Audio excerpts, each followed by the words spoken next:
Given a two-digit factors, we can solve for the product in 3 steps, provided that the sum of the cross products is less than 10.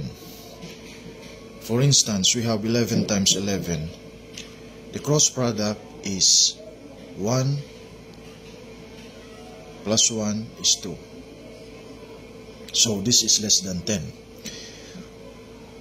1, 4, 5. 4 plus 4, 8.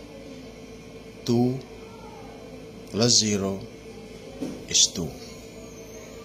2 plus 2 is 4. 6 plus 2 is 8. That's the first step.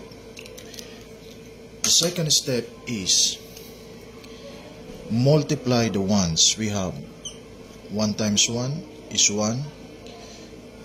2 times 1 is 2.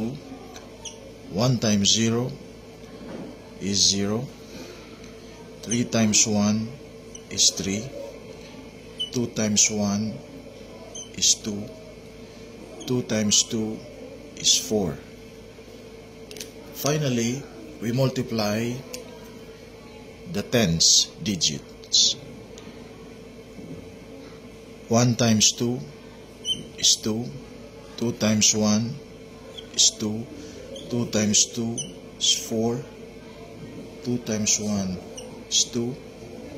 2 times 2 is 4. And 1 times 1 is 1.